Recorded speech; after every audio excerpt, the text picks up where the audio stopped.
Ahora vámonos hasta el sur del país porque resulta que la línea fronteriza con Guatemala pues permanece sin vigilancia y cientos de migrantes están aprovechando para pues lograr sobre todo ingresar a nuestro país de manera irregular al burlar así pues algunos retenes de inspección sobre la ruta que lleva a Tapachula, Chiapas.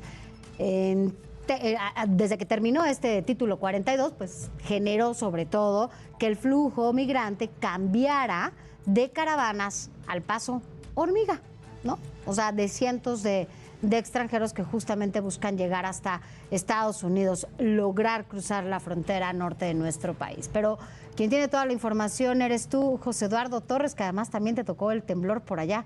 ¿Cómo estás? Buenas noches. Sofía, buenas noches, qué gusto saludarte. Sí, fue una sacudida de 6.2 en la escala de Richter, la de esta tarde a las 5 de la tarde con 2 minutos aquí en Chiapas.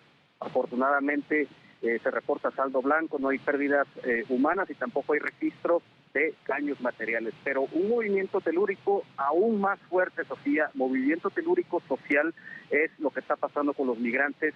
Hay un antes y un después con esta caída del título 42. Antes del título 42, como bien lo acabas de citar, las caravanas migrantes eran prácticamente el pan de cada día aquí en la frontera sur, con grupos de 100 a 300 personas que salían desde Tapachula para movilizarse hacia otras entidades del país.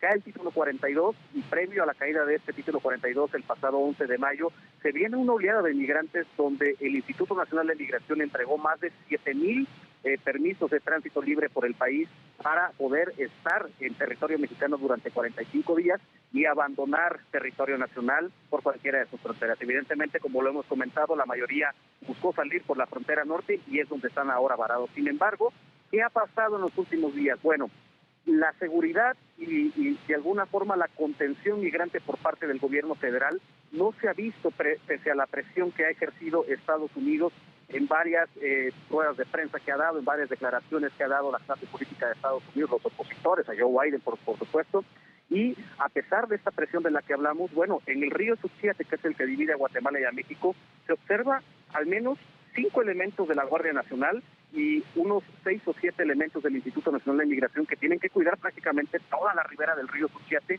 por donde hay cientos de pasos informales. El mismo Instituto Nacional de Migración documentó en 2020 que solo en esta frontera entre Chiapas y Guatemala había más de 300 pasos informales por los cuales los extranjeros ingresaban a territorio nacional, y ahora esos más de 300 pasos informales no están siendo cubiertos y tampoco custodiados por las autoridades federales, policiales, también militares, que se encargan de estas tareas que según el gobierno federal se están realizando aquí en la frontera sur. Es decir, esto ha llevado a un efecto, como lo has mencionado también, este denominado paso hormiga.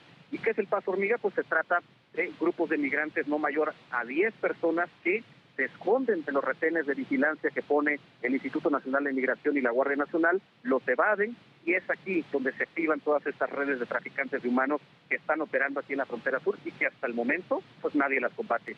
Sigue el paso, sigue la entrada de migrantes a territorio mexicano, principalmente a Tapachula, que es el primer punto a donde quieren llegar, pero se topan con una realidad, con este viacrucis, como lo han denominado ellos, que es que hasta el momento el Instituto Nacional de Migración no está realizando los trámites de estos permisos, están quedando varados de nueva cuenta, y si de alguna manera la frontera sur se desahogó, otra vez esta efervescencia comienza a sostenerse aquí en Tapachula con la llegada de cientos de migrantes en este paso hormiga, que estamos documentando, por supuesto, a través del Heraldo de México, en los espacios informativos, y que es más evidente cada día aquí en la frontera sur.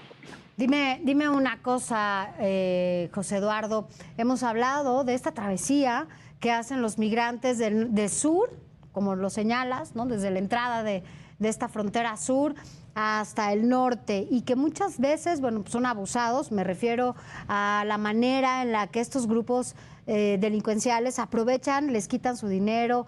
Básicamente vienen con todo lo que tienen, porque seguramente vendieron todo lo que tenían en sus países, en sus naciones, lo venden y vienen con el dinero que les permite sobrevivir en esta ruta, ¿no? De inicio de aquí hasta Estados Unidos. Hablábamos de algunas zonas complicadas en el norte, de San Luis a Nuevo León, pero también sabemos que ha habido casos importantes acá en Chihuahua, en este tránsito que hacen en algunas partes en Oaxaca, en donde también son víctimas de la delincuencia y siguen abusando de ellos, porque además, ya más allá de estas bandas, también las propias autoridades les cobran paso a paso para que puedan seguir transitando en este país, como incluso nos lo has comentado, ¿no? Sí, la denominada, o como vulgarmente se conoce, la delincuencia de cuello blanco, que es precisamente pagar en estos retenes de inspección para que puedan seguir su trayecto. O sea, es un cobro por poder seguir avanzando en territorio nacional.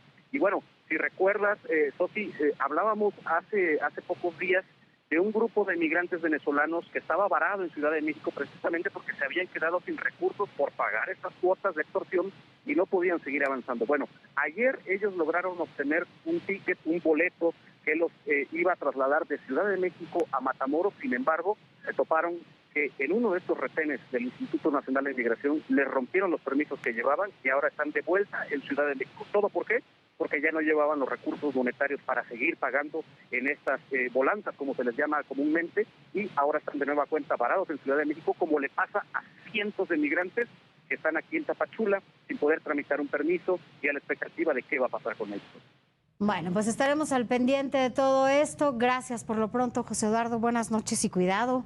Cuidado, esperemos que no haya réplicas por allá. Afortunadamente, como dice, saldo blanco en este sismo allá en Chiapas. Y bueno, pues ya todo bien, afortunadamente. Solo el susto, como casi siempre. Gracias, José Eduardo. Buenas noches. Pendiente, Sofía. Muy buenas noches.